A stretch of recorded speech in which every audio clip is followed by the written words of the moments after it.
When Maya moved into the house, she thought she was starting the life she'd always imagined. The kitchen was bright. The floors creaked softly in a comforting way, and the backyard had a tree old enough to make the whole place feel permanent. This wasn't a rental. This was a future. She and Daniel had signed the mortgage papers together, their names printed side by side in clean black ink. He'd squeezed her hand and whispered, "This is ours now." Maya believed him. For the first few months, everything felt new and fragile in the best way, like a life still being unwrapped. They painted the bedroom walls together, arguing over colors and laughing when paint ended up in their hair. They hosted friends for dinner, talked about kids someday, and planned trips they might never take. Daniel was charming in a quiet way. He remembered small things: how she liked her coffee, how she hated driving in the rain, how she always watched the same movie when she was sick. He wasn't flashy, but he was consistent. Or so she thought. It started with small absences. He began staying late at work more often. Meetings that ran long, last-minute deadlines. Maya didn't mind at first. She was proud of his ambition. She told herself this was just adulthood, busy schedules, overlapping obligations, two people balancing careers and love. But there were details that didn't fit.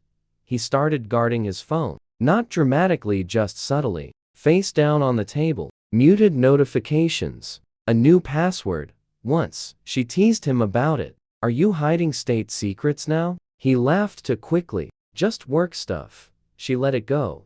That's how most betrayals begin, not with suspicion, but with trust. The first crack on Saturday morning, Maya decided to clean the garage. It was something she'd been putting off since moving in. Boxes still stacked from the move, half opened and forgotten. She found a box labeled "Old Work Files." It was taped shut, dusty and heavy. Curiosity got the better of her.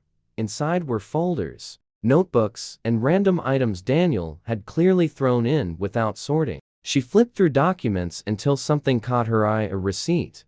Hotel. 2 nights. Last month. The location was only 20 minutes from their house. Her heart sped up, but she forced herself to stay calm. Work, travel, she told herself. Conference, client meetings. But Daniel had never mentioned staying overnight anywhere. She kept digging.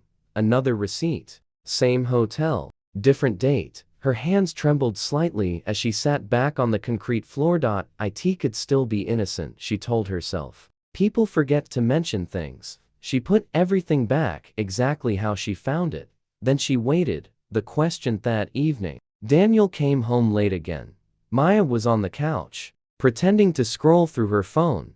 "Long day?" she asked. "Yeah," he said, dropping his bag. "Exhausting." She hesitated, then tried to sound casual. "Did you travel for work last month?" "I found some hotel receipts in the garage." For a split second, his expression froze. Then it was gone. "Oh, yeah, I forgot about that. It was just a client thing." "Where?" "Downtown." Her stomach tightened. The hotel wasn't downtown, but she nodded anyway. "Must have slipped my mind," he added, smiling. He kissed her forehead like always. That night, she couldn't sleep. The search. Maya hated herself for what she did next. She waited until Daniel was asleep, then quietly took his phone from the nightstand. Her hands shook so badly she had to sit on the edge of the bed.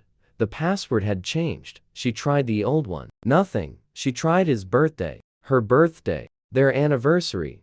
Nothing. Finally, she guessed the dog's name from his childhood.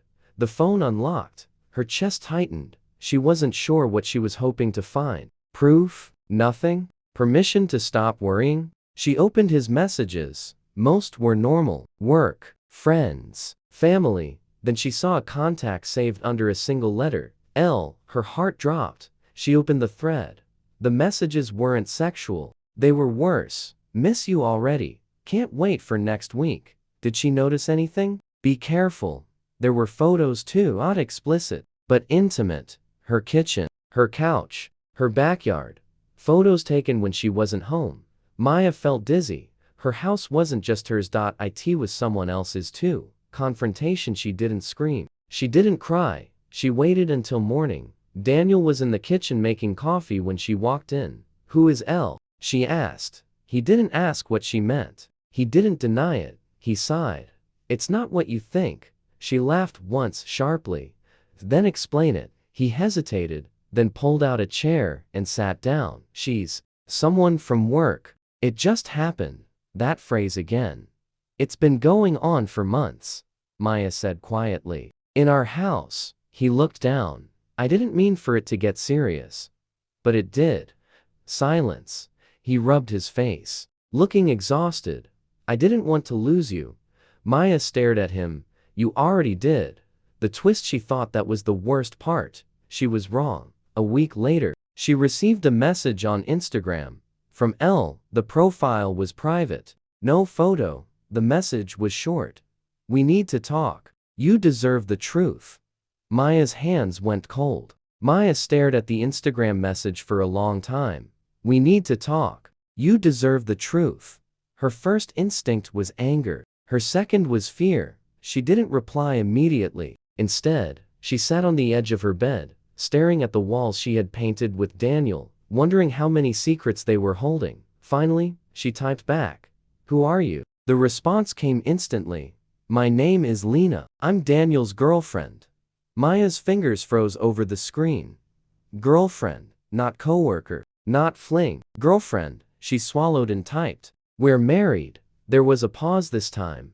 Then, I know. The meeting. They agreed to meet at a small cafe halfway between Lena's apartment and Maya's house. Maya arrived early, her heart pounding so loudly she could barely hear the music playing through the speakers. She imagined Lena as younger, prettier, someone who looked nothing like her.